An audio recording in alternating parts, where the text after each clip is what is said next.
زمان او از شاعری فقط یک نام شاعرانه داشت و با همین نام شاعرانش در همین دیار یگانه بود.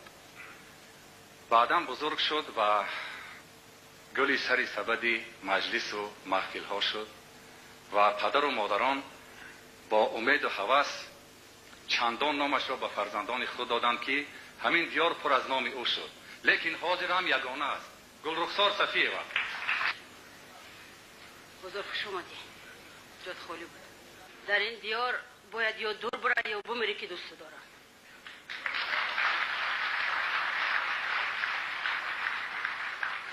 اما این سخنا به شما عزیز دخل ندارد. وقتی که من تگی در اومدم من گفتم که من از پشت شما میستم. من اعلان کردم من در اومدن نتونستم. من شیر بچه ها نموندم درم. بعد این طرف اومدم. ما اگر همه قدر شاعر داشته باشیم و ما همه قدر، یعنی چون که خواننده خوب از شاعری بد بهتر است، ما هم قدر شاعر داشته باشیم، ما هم قدر خواننده خوب داشته باشیم، نه حق داریم پیر شیم، نه حق داریم بمیریم، نه حق داریم از این وطن برنجیم، نه حق داریم که به سر وطن و به سر ملت یگان منت یگان چیز بار کنیم. خب از بازار چی میگیم؟ بازار است.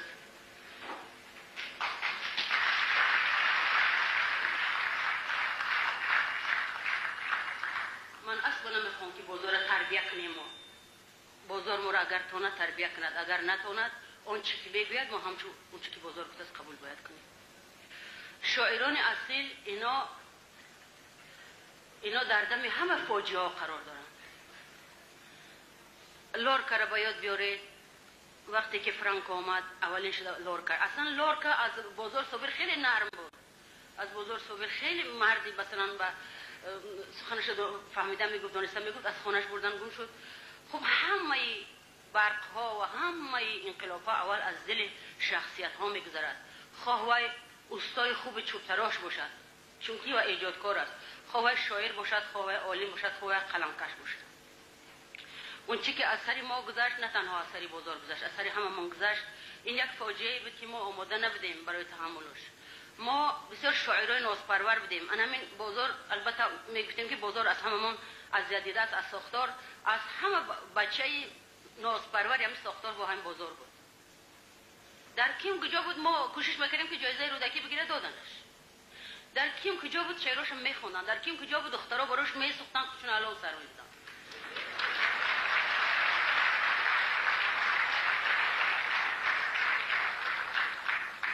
بازار بود، بازار هست و بازار خواهد ماند.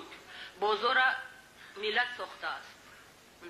من از پشت جنازه دو برادر بازار رفتم گریه کردم، تیمور و برادر کلامیشون. از پشت جنازه ابراهیم که دوست عزیزی من بود، این جوان مرد نازنین چشم کبودی نرمی مهربان، نرفتم از پشتش برای که دید خبر یافتم. از پشت جنازه برادر دیگر شونم نرفتم.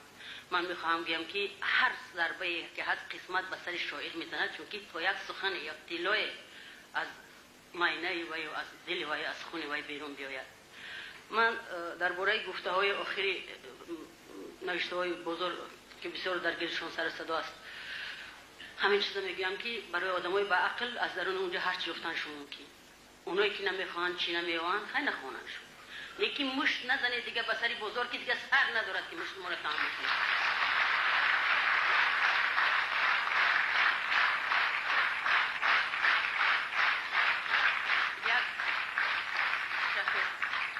یک کم سر خیلی بکیرا شد. من خیال میکنم که یک جرم ما هممون یک جایی درون است که میخوایم که وطن هم یک نفر سازد، ملت هم یک نفر سازد، ما اشتراک نکنیم، ما نگاه کنیم.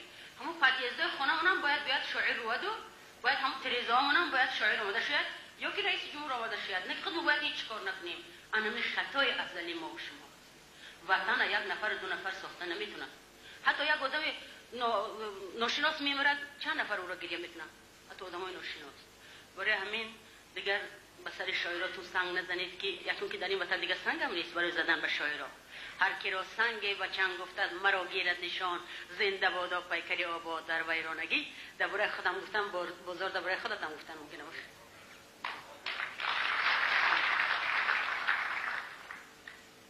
درباره وطن میگم که ما باید که هیچ منت نکنیم، نه وطن نه ملت. اونا باید ما را منت کنند، اونا باید ما را از ما نارضا باشند. استاد عزیزی من که بسیار دوستش می‌دارم، مومن قناعت در همین سخنرانی آخرینشون گفتن که همه بزرگ و رخسار گناهشون همین بود که خیلی اگر توجکنا بگیم محلچیگی کردن. خب استاد این چیزا ممکن گفتنی نبودن دیگه، ممکن این خیلی نوشتنش، لیکن بعدی من بازارم در همین است که محلچی نیست. ممکن محلچی می‌بینیم یک محل ای پشتمان میره، یگان محل ندیدیم در پشتمان. و در 50 سالگی من در تئاتر اپرا و بالت از همه جا از قرغان تپه برام گل آوردن. میدونی که قرغان تپه چی نقش داره در حیات من؟ از وطن خودم یک دسته گل نگرفتم. من اگر محلچی میبرم، من شرمندم که برای وطنی، برای گهواره خودم هیچ کار کرده نتونستم، نه وقتم نه حاضرم. اما ما بزرگ گهواره همین تاجیکستان حساب میکنیم. اگر نفهمن ای بیموچ، اگر دیگر خیلی قبول کنن ما چی گناه داریم؟ خوب بزرگ خوب کردی که اومدی. اول اینکه اومدن رفتن از خود وابسته نبود. این چیزا اونجا با حالی تو با ما عادت میکنی که با چند تا سیاهی مویدن با هم اینجا میدین عادت کردنش مشکله، رفتن آسان بود. من تا حاضر عادت نکردم، نه به خودم نه به دیگران. اینم عیب من نیست، چون که جماعت دیگر میشود و ما خودت توانست خیال میکنیم که ما همون فرزندای نازپرور همین جامعه هستیم. آفرین جامعه، آفرین جامعه. خلاص کلام، نرفتن ما قهرمانی بود بزرگ، نه اومدن قهرمان اون است که ما زنده موندیم همون یجایی و امروز مثل هم پیشین، مثل همون شبای شیرتان که 15-20 سال پیش بود، با همه خیلی آدم با اونا من در آمدن نتونستم، سخن دادم در آمدن نتونستم. این یک بزرگی این ملت است. من به ملتم افتخار میکنم. بزرگ اومده است که در عمر باقی با خدمت کند. من خواهش داشتم از بزرگ که دیگر با چیزای میده چیده که نمیارزن و ریگ خشک خاص دیگه نچسبه، چون که هنر استعداد ملت میپرورد در فرزنداش. چیزایی ناکیرو را باید پرتیم. از همه چیزای میده چیده همه خودی من گندم، اصلا میده چیده اصلا نمیچسبم. من خواهش میکنم که بزرگ با چیزای میده چیده دیگر زندگیش عمرش صرف نکنه، چون که کیرو نداره و عمرم دیگه اون کیرو نداره. نه که تمام نشه، تمام نشه. من خیال کردم که یک بزرگ خسته رنگ زرد، یک مبنی اول یک جوان مرد بسیار 4 کس میدیدگی فربه خوشرو نه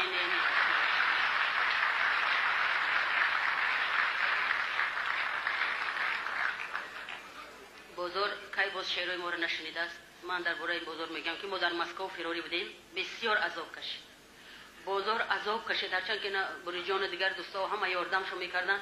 خب ما نمیتونستیم خودمونم گریزه بودیم که مثلا کوچه میبروردن 4 نفر برده زندان میکنن که شما حجت ندارین. بسیار با بچه‌هاش با اهل و عیلش بسیار عذاب کشید و رفتنش هم از اون بود که دیگر جایی باید میرفت که این از این عذاب دور میشه. و حالی که اومده است من خیال میکنم که خوب خونه دلی هر کدام ما خواهیم نخواهیم پیشکش. بزرگ چندین سال است که ندیدم یا دیگری مونه شعرهای منم نشنیدید. من میخوام یک شعر براتون بخونم. از ما و شما دیگر کاری مونده است که ما باید با گذشته نگاه کنیم، چون که گذشتهمون بهتر بود از امروزمون. برای من و شما آیندهمون اول خدا میدونه که چی میشه برای خودمون. بزرگان میگن که همین لحظه زندگی کو، چون که گذشته رفت و آینده معلوم نیست که به تو نصیب میکنه یا نه. یک شعر میخوانم برای بزرگ و برای همه شما. 3 قرن تا به خود، 3000 سال پیش تا به خودم و بزرگ و همه شما. اما این زمین بود، این ملت بود. برای 30 نفس تا پس خزیدن، برای 30 نفس تا پس خزیدن، برای 30 حفظ در خود تپیدن، برای 30 قفس در خود شکستن، بباید از گل لیلی شکفتن، بباید از دل مجنون دمیدن. مگو که دیر شد خوشبخت بودن، من و تو لحظه در لحظه داریم. بیا اون لحظه رو با هم شد، بیا تقدیر رو تحریر سازیم، بنای عشق را تعمیر سازیم.